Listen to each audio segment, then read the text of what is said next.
Yeah, so here at Rio in 2016, what I'm doing is I work for OBS, Olympic Broadcast Services, and like I said before, I'm the liaison manager, information manager at the Aquatic Center. So what I'll do is handle all the rights holders that would come to our venue.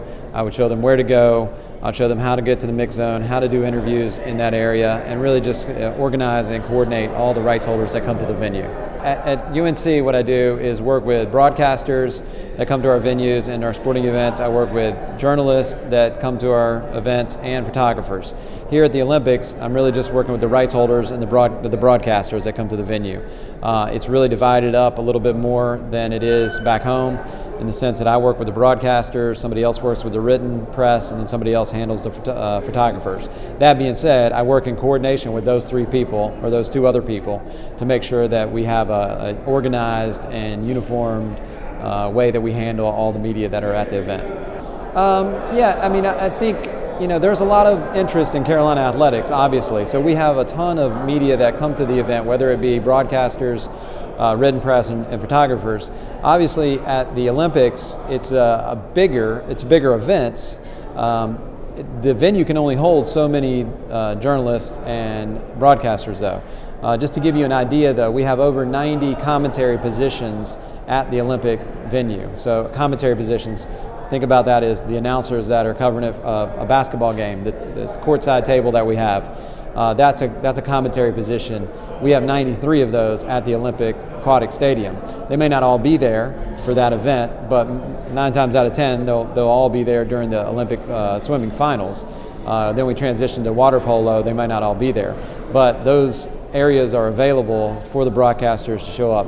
So in that sense, there's a lot more folks and a lot more journalists and broadcasters that are coming to the event, but it's not to say that it's not that many more other than the commentary positions than what we might have at a Carolina basketball game. How far in advance do you know what venue you're working with, you're working, and you start planning? How do you prepare for things like this? It's usually about 2 years out that I'll hear from OBS originally. Again, haven't been able to work as many games as I have, which I've been fortunate to do. I kind of have some relationships that I have with some folks and can kind of give them a call and find out where they are in the process. It has changed over time. Sometimes it has changed where I may be assigned to one venue and got switched to another. But pretty much once I find out originally where I'm going, that's where I stay. Well, we have a lot of inventory of maps and diagrams and different things that we are sent. Occasionally they'll bring us all together. Like for example in Beijing, I went to Beijing for a training session. That has occurred in the past. It didn't happen this time. We did it all online. But there's a lot of material reading. I've been, again, fortunate to have done so many that I know a lot of the material. I just may not know what it is at that particular venue because it's going to change based on the venue. We're off to a good start. It's very similar in that sense. Time will tell where we are right now. I mean, different Olympics have different challenges. You think back Sydney, Salt Lake City, London. I mean, the English is the first spoken language, Vancouver. So there's the communication and the translation, and that wasn't an issue. Obviously, that was a little bit more of an issue in Beijing and is a little bit more of an issue here, but we worked through it. Only once has it really conflicted in terms of the football season, and that was in 2000, but I had just been hired at North Carolina, so I had already had the Sydney, I was already contracted to work the Sydney games at the time. I really think of it more of this is my professional development, and this is what Carolina, Bubba Cunningham really emphasizes, he wants us all to explore and try to get better professionally, and for me, this is my professional development, working with the worldwide media, and it kind of translates over to what I do at Carolina. Well, I think, this role is really about working with people and trying to figure out what is the best. I want the best for the broadcaster, for them to tell their story. I may not know their story. I don't know who's the best Brazilian swimmer. I don't know who the best Croatian swimmer is, but obviously I see what they're trying to do in terms of cover their athletes, and I want to do the best that I can to help them to cover they're athletes. It's the same thing I do at North Carolina. I'm the football SID on a day-to-day basis. I want the best for our student athletes. I want the media to show the best for Carolina student athletes in football. And so that's what I'm trying to do on a daily basis there, and that's what I'm trying to do on a daily basis here, even though I may not know nearly as much about swimming as I do about college football. I'm always a fan inside. I can't show that outwardly. I can't even do that at Carolina in the role that I have working with our football team.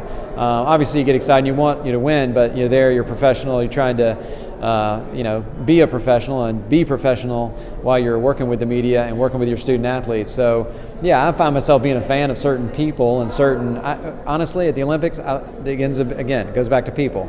I find that the people that are easy to work with, I become fans of them.